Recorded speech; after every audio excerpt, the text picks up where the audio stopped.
dengan iman, Islam dan ihsan.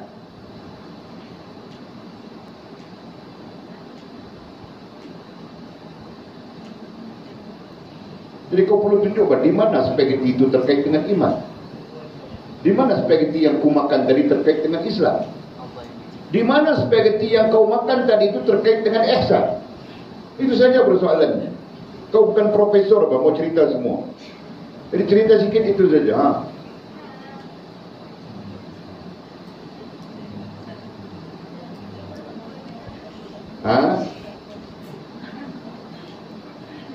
Nah, kau makan spaghetti, Lina nanti kau makan Maggi, Makcik Daya makan biskut. Biskut saja. Cari jawapan ni bagi jelas. Kefahaman penting. Kemudian Faz kau makan sayur. Kayu. Faz makan kayu. Ubi kayu ni. Ubi kayu tidak kira apa.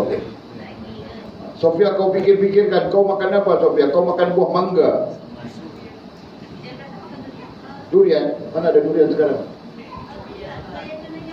Kena lah Makcik Daya. Jadi fikirkan sekarang. Kemudian Atul makan apa? Atul makan petai. Okey, Atul makan petai. Jadi kamu orang pun semua makan apa? Fikirkan bah. Mau jawab macam mana? Genuk agak apa tidak peduli bah. Mau tahu? Nanti kamu orang salah faham. Jadi Qadariyah. Salah faham lagi, jadi Jabariyah. Kan? Jabariyah fahamnya lain pak tentang syariat Allah Subhanahu wa taala. Qadariyah pun sama, fahamnya lain pak tentang syariat Allah Subhanahu wa taala.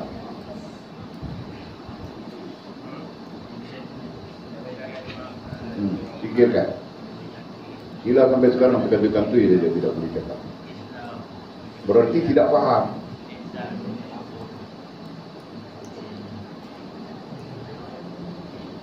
Okey, fikirkan ya, tapi tidak perlu bagi jawapan sekarang. Buang masa saja.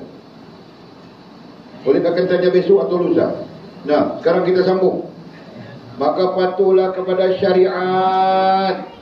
Syariat itu ketetapan Allah SWT dan Rasul yang terkandung dalam iman, Islam dan ihsan. Artinya patuhlah kepada iman, Islam dan ihsan itu dalam semua perkara yang berlaku kepada kamu.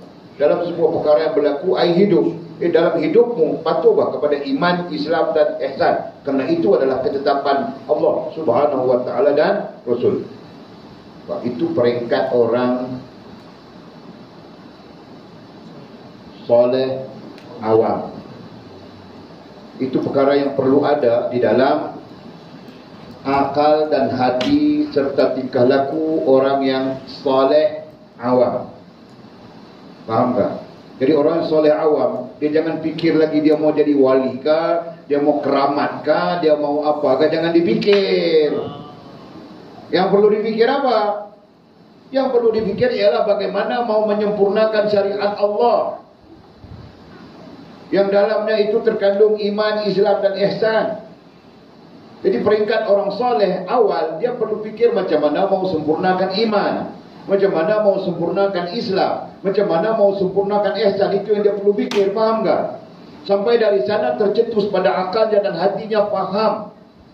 Contoh, boleh kasih tahu tadi kau makan nasi, di dalam itu ada kaitan dengan iman, ada kaitan dengan Islam, ada kaitan dengan ihsan. Kau faham? Jelaskan.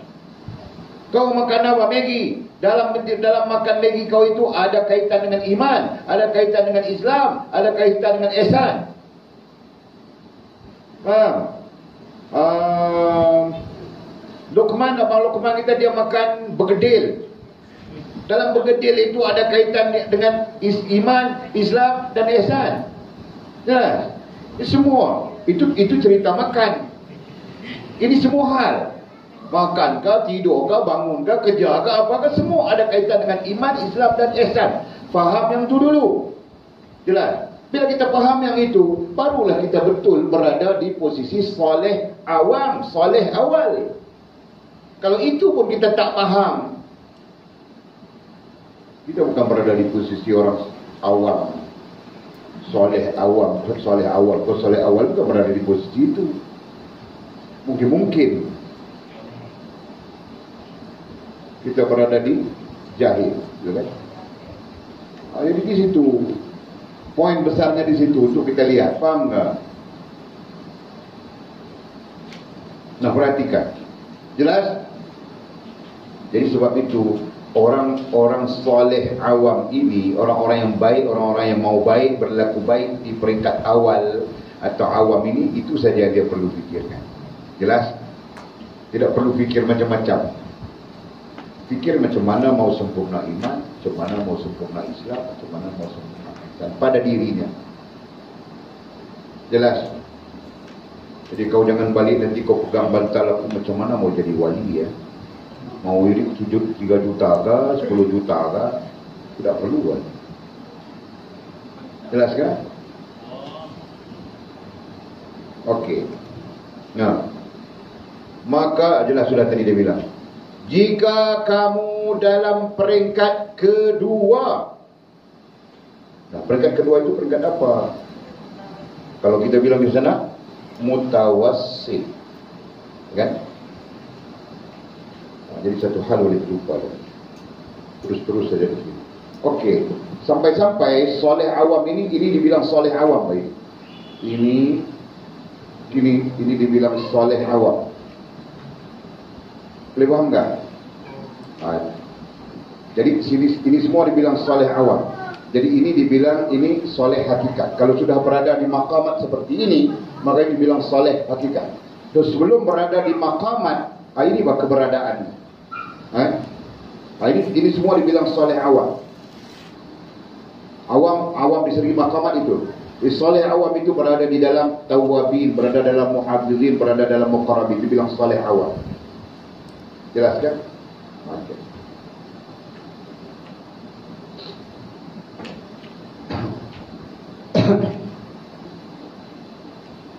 Jadi katanya jika kamu dalam peringkat kedua dhabitnya apa? Soleh mutawassit, ya kan?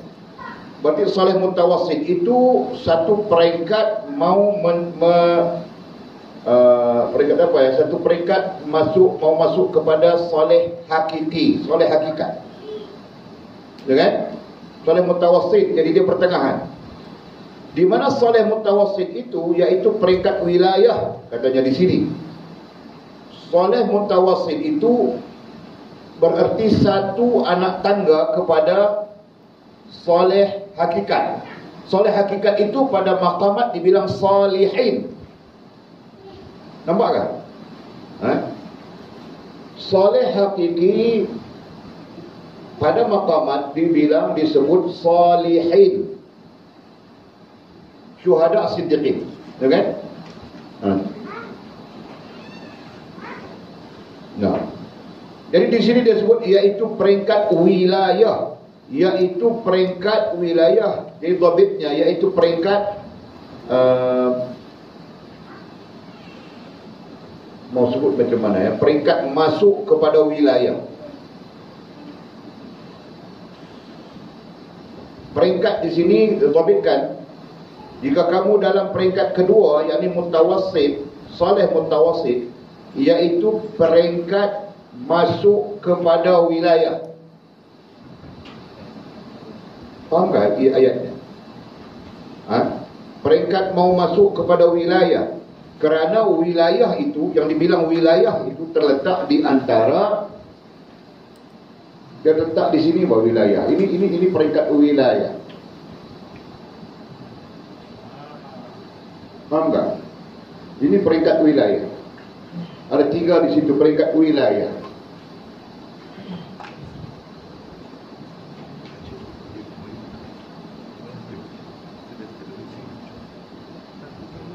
Boleh faham tak?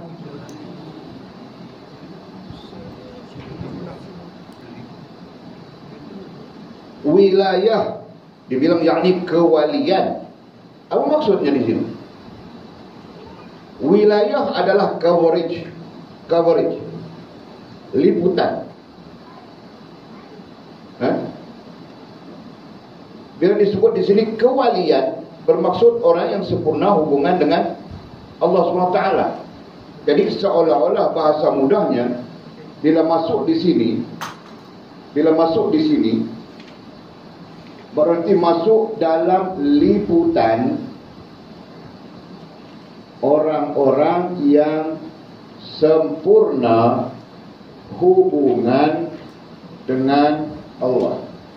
Itu maksudnya.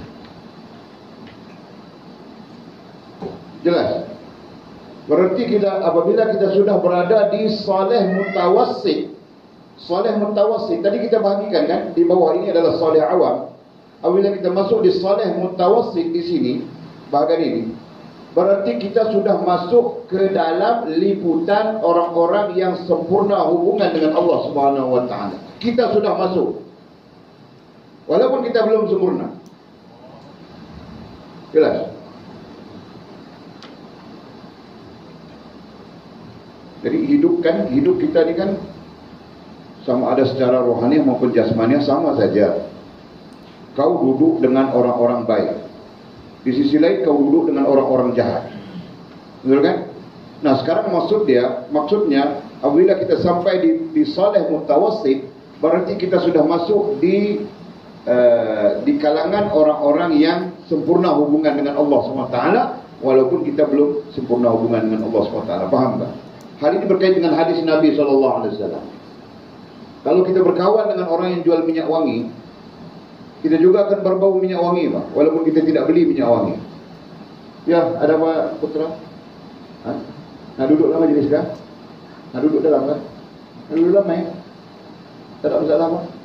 Kenapa yang ini jadi cegar ni pula ni? Pakai handphone. Faham tak? Faham? Siapa yang tidak faham? Sila kalau kau tidak meniaga minyak wangi dan kau tidak beli minyak wangi, tapi kau berkawan dengan orang jual minyak wangi, kau pun akan terbau minyak wangi juga kan? Itu adalah kiasan baginda Nabi SAW kepada kita. Dari sudut zahirnya, kau berkawan dengan orang baik, kau akan dapat kebaikannya. Kalau kau berkawan dengan orang jahat, bercampur dengan orang jahat, kau akan dapat keburukannya. Faham tak?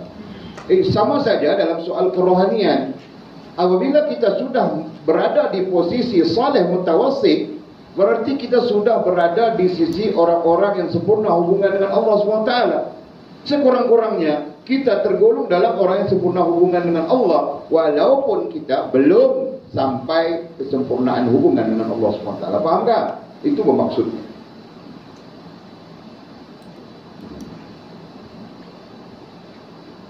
Boleh mengajar kamu orang cakap sampai letih, sampai di sini letih. Mudah-mudahan Allah kira di surga, Allah kira di akhirat. Okey, jadi kalau sudah di peringkat mutawassit, itu bilang peringkat wilayah. Belum wali, bukan jadi wali. Dan tidak ada istilah jadi wali pada kita, melainkan kalau kita faham. Kalau kita tidak faham, artinya sempurna hubungan dengan Allah SWT saja. Jelaskan? Jadi istilah jadi wali itu berbeda. Mungkin kita faham, ada orang yang tidak faham. Jadi kalau kita bercakap dengan orang yang tidak faham, dia pun terkejut sudah. Wah, orang-orang ini belajar mau jadi wali. Nah. Tidak, kita belajar untuk sempurna hubungan dengan Allah. Jelaskan? Okey. Jadi jika kamu dalam peringkat kedua, yaitu peringkat wilayah, seperti mana kita jelaskan, maka ikutlah segala perintah dan jangan melampaui batas, katanya. Itu peringkat ini tidaklah bermakna bila berada di peringkat kedua ini berarti peringkat pertama gugur. Tidak. Pertambahan pada peringkat kedua ini adalah ikutlah segala perintah. Jadi perintah kita belajar sudah ada dua perintah, perintah zahir dan perintah batin. Jelaskan? Kita belajar sudah itu di syarahan yang keberapa? 11 syarahannya. Syarahan yang ke-13 kan? 14 kan? Itulah kita belajar. Perintah zahir, perintah batin. Yang kita belajar berkenaan dengan ilham dan sebagainya. Di sana apa? Kita berjumpa sudah. Perintah zahir dan perintah batin. Ada dua perintah. Satu perintah zahir.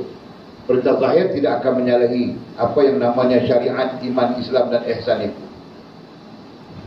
Manakala perintah batin itu yang datang melalui ilhammu. Ya kan? Bagi kita orang awam ini ilham saja, Pak. Jelaskan? Ha? Jadi maka ikutlah segala perintah. Jadi kita kalau di peringkat kedua, ikutlah segala perintah yang zahir maupun yang batin.